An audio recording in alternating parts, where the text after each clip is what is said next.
Hello everyone, welcome back to our channel learn नेपाट। मैं हूं निधि और आज हम पढ़ने वाले हैं क्लास 6 का ज्योग्राफी का चैप्टर नंबर 1 के एनसीईआरटी क्वेश्चंस एंड आंसर्स। तो देखिए है जो इसमें मैंने डिटेल में सारा पूरा चैप्टर डिस्क्राइब करा हुआ है, तो आप उस वीडियो को जरूर देख लेना, फिर इस क्वेश्चन आंसर्स की वीडियो को आप प्रेफर कर सकते हैं। Question number 1, how does a planet differ from a star?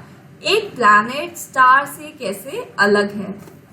Planet does not have their own heat and light. तो जो प्लैनेट्स होते हैं उनकी अपनी हीट और लाइट नहीं होती, जबकि जो स्टार्स होते हैं स्टार्स की अपनी हीट और लाइट होती है। जैसे कि सन हमारा एक स्टार है जिसकी अपनी खुद की हीट है और लाइट है। जैसे कि अर्थ है, मून है, और जितने भी प्लैनेट्स हैं, Mercury, Venus, Earth, Mars, Jupiter, ये जितने भी प्लैनेट्स हैं इनकी अपनी हीट और लाइट नहीं होती, ये सन की हीट और लाइट को रिफ्लेक्ट करते हैं।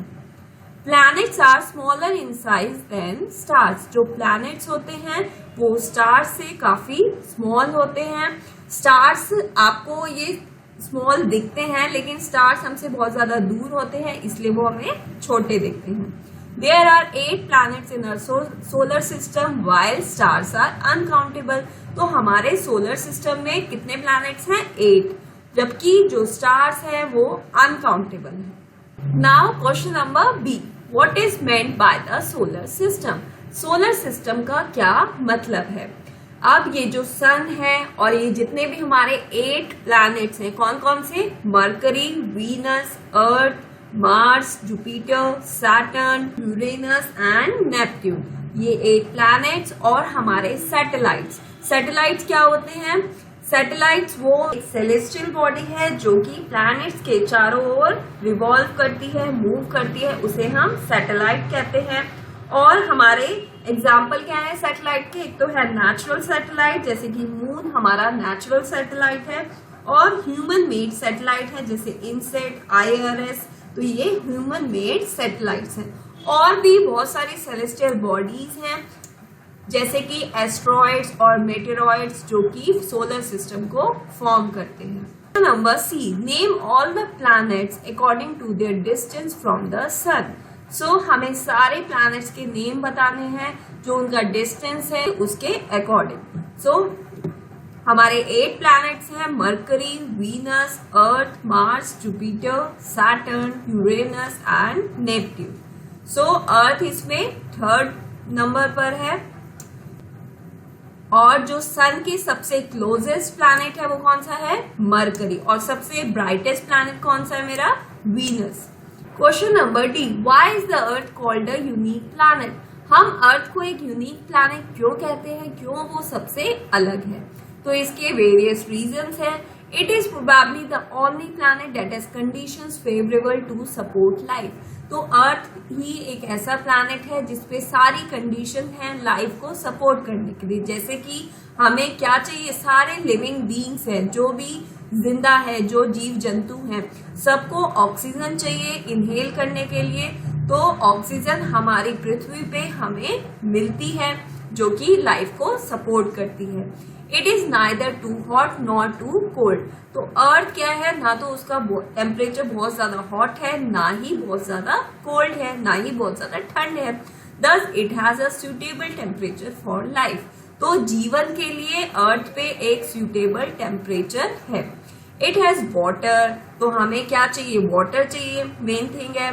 तो वाटर अवेलेबल है, एयर है, which are very essential for survival, जो कि एक लिविंग बीइंग के लिए बहुत ही जरूरी है सर्वाइवल के लिए। तो इसीलिए अर्थ को एक यूनिक प्लैनेट कहा जाता है। Do we see only one side of the moon always? हम मून की एक साइड ही क्यों देख पाते हैं? क्योंकि मून मूव करता है अराउंड द अर्थ, मतलब रिवॉल्व करता है अर्थ के चारों ओर 27 डेज में, और इतना ही टाइम मून को लगता है अपने एक्सिस पे स्पिन करने में। तो ये 27 डेज इक्वल हो गए। रेवोल्यूशन में भी 27 डेज लगाता है मून, और रोटेशन में भी जो अपने एक्सिस पे घूमता है उसमें भी 27 डेज लगाता है। तो जैसे कि फॉर एग्जाम्पल मैं आपके सामने खड़ी हूँ, तो आप भी रोटेट कर रहे हो और मैं भी रोटेट कर रही हूँ। तो सेम टाइम जो हमारा रोटेशन का टाइम है ना वो सेम है कि मैं भी घूम रही हूँ, मैं आपके चारों ओर भी घूम रही हूँ और मैं अपने एक्सिस पे अपनी जगह पे भी घूम रही हूँ।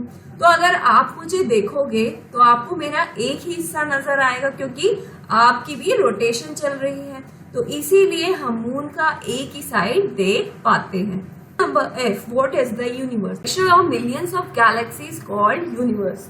सो ये मिलियंस ऑफ गैलेक्सीज होती है, जैसे हमारी कौन सी गैलेक्सी है, मिल्की वे गैलेक्सी, लेकिन मिल्की वे गैलेक्सी के अलावा भी और भी गैलेक्सीज हैं यूनिवर्स में, तो इन सबके कलेक्शन को हम यूनिवर्स कहते हैं।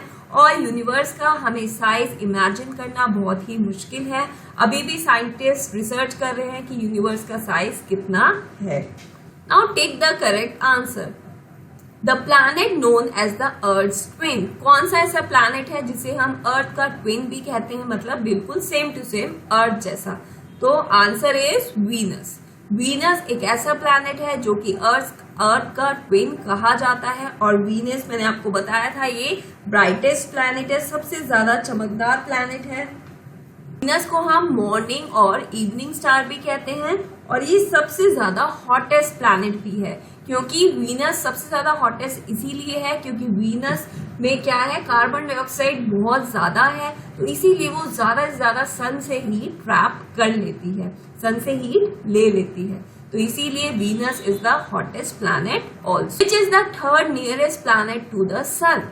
तो थर्ड सबसे नियरेस्ट प्लैनेट जो सन के पास है उसका वो कौन है? अर्थ, क्योंकि वीनस तो हमारा सेकंड नंबर पे है, अर्थ थर्ड पे है और मरकरी फर्स्ट पे।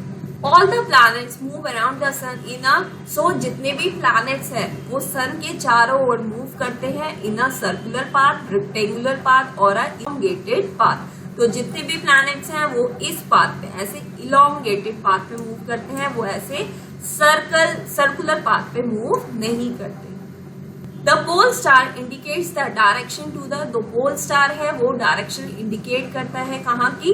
To the north. एस्ट्रॉइड पाए जाते हैं सैटर्न और जुपिटर के ऑर्बिट पे, या मार्स एंड जुपिटर और the earth and the Mars. तो एस्ट्रॉइड्स पाए जाते हैं between the orbits of Mars and Jupiter. अब एस्ट्रॉइड्स क्या होते हैं? जो कि एस्ट्रॉइड्स ऐसी डस्ट है या फिर ऐसे रॉक्स पार्टिकल्स हैं जो कि प्लैनेट्स नहीं बन पाए और ये वहां पे उस एरिया में बिखरे हुए हैं, स्कैटर्ड हैं, तो उनको हम एस्ट्रॉइड्स कहते हैं। और ये एस्ट्रॉइड्स हमें मार्स और जुपिटर के ऑर्बिट पे मिलते हैं। Group of stars forming various patterns is called a constellation. So जब स्टार्स जो पैटर्न्स बनाते हैं तरह तरह के, जैसे हमने कौन से सप्तऋषि पढ़ा था, Ursa Major, Saptarishi and big bear, तो ये स्टार्स का पैटर्न है जिसे हम कॉन्स्टिलेशन कहते हैं। So huge system of stars is called, जो हमारा ह्यूज सिस्टम ऑफ स्टार्स है उसे हम क्या कहते हैं? Galaxy. Dash is the closest celestial body to our earth. तो अर्थ से सबसे ज्यादा क्लोजेस्ट जो सेलेस्टियल बॉडी है वो कौन है? Moon. Earth dash is the third nearest planet to the sun. तो सन से जो थर्ड नियरेस्ट प्लैनेट है, तीसरे नंबर का प्लैनेट है Earth. Planets do not have their own dash and dash. Planets का अपना क्या नहीं होता? प्लैनेट्स के पास अपनी हीट नहीं होती, अपनी लाइट नहीं होती, बल्कि जो स्टार्स होते हैं स्टार्स के पास अपनी हीट और लाइट होती है। और प्लैनेट्स क्या करते हैं? वो अपनी हीट और लाइट किससे लेते हैं? सन से। सो अगर आपको वीडियो अच्छा लगा तो लाइक करिए, ज्यादा से ज्यादा अपने दोस्तों के साथ शेयर करिए। अगर आप फर्स्ट टाइम वीडियो देख रहे हैं तो चैनल को सब्सक्राइब करना मत भूलिएगा।